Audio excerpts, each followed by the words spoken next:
నా పేరు రమణి, ఐద్వ నాయకురాలిని. Steel plant ప్రైవేటీకరణ ఆపాలని దాదాపు 6 సంవత్సరాల నుంచి సిఐటి నాయకత్వంలో అఖిల కమిటీలో అందరూ కూడా పోరాటం చేయడం అనేది జరుగుతుంది. చంద్రబాబు నాయుడు గారు అధికారంలోకి రాకముందు జగన్మోహన్ రెడ్డి ప్రైవేటీకరణకి కేంద్ర ప్రభుత్వానికి మద్దతు ఇస్తున్నాడు.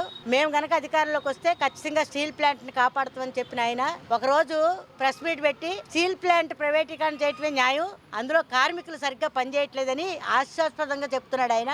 ఈ రోజు స్టీల్ ప్లాంట్ కార్మికులు సరిగ్గా పనిచేయకపోతే కోట్లాది రూపాయల స్టీల్ ప్లాంట్ కి ఎక్కడి నుంచి లాభాలు వచ్చినాయి? మీరు చేయవలసింది సొంత గనులు కేటాయించాలి, దాన్ని పక్కకు పెట్టి కార్మికుల మీద నిందలు మోపడం చాలా అన్యాయం.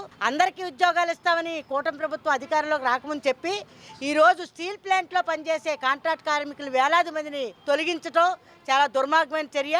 ఈ రోజు స్టీల్ ప్లాంట్ కాపాడవలసిన వాళ్ళు స్టీల్ ప్లాంట్ అమ్ముకుని భక్షించే విధంగా కేంద్ర ప్రభుత్వం మోడీ చేస్తుంటే వాళ్ళకి వత్తాసు పలుకుతున్నారు వీళ్ళు ముగ్గురును. కూటమి ప్రభుత్వంలో పవన్ కళ్యాణ్ గారు చెప్పారు, నేను ప్రభుత్వ సంస్థలనే అందరినీ ఉద్యోగాలు ఇచ్చే అవకాశం ఇప్పించి అందరినీ కాపాడతానని చెప్పాడు ఆయన. కూటమికి ప్రభుత్వానికి వెళ్ళిన తర్వాత బీజేపీకి నమ్మకస్తుడిగా పనిచేస్తే రేపు రాబోయే కాలంలో ముఖ్యమంత్రి అయ్యే సూచనలు ఉన్నాయి. కాబట్టి ఈరోజు సనాతన ధర్మం అంటున్నాడు కానీ స్టీల్ ప్లాంటు ఉత్తరాంధ్ర జిల్లాలకే కాదు ఈ రాష్ట్రానికే పట్టుకొమ్మ లాంటిది.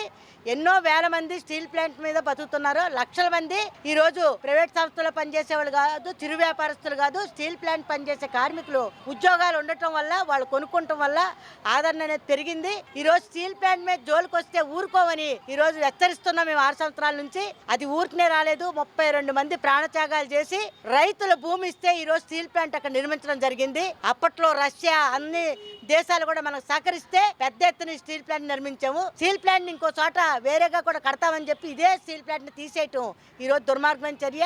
మీరు ఎన్ని పోరాటాలు చేసినా ఎన్ని చేసినా స్టీల్ ప్లాంట్ ని మేము ముక్కలుగా అమ్మేస్తామని చెప్తున్నారు. దాన్ని తిప్పికొట్టే విధంగా కార్మికులందరూ కూడా అప్పుడు 32 మంది ప్రాణత్యాగాలు చేస్తే ఇప్పుడు మేమందరం కూడా మా పిల్లల భవిష్యత్తు కోసం మా భవిష్యత్తు కోసం ఖచ్చితంగా ప్రాణత్యాగాలు చేసి స్టీల్ ప్లాంట్ కాపాడుకుంటామని ఈ రాష్ట్ర ప్రభుత్వానికి కేంద్ర ప్రభుత్వానికి హెచ్చరిస్తున్నారు. మీరు కేంద్ర ప్రభుత్వం తొత్తుగా పనిచేయటం మానేసి ఈరోజు స్టీల్ ప్లాంట్ ని రక్షించాలని రాబోయే కాలంలో మీ సంగతి ఏదో తేల్చుతామని ఖచ్చితంగా చెప్తున్నాం.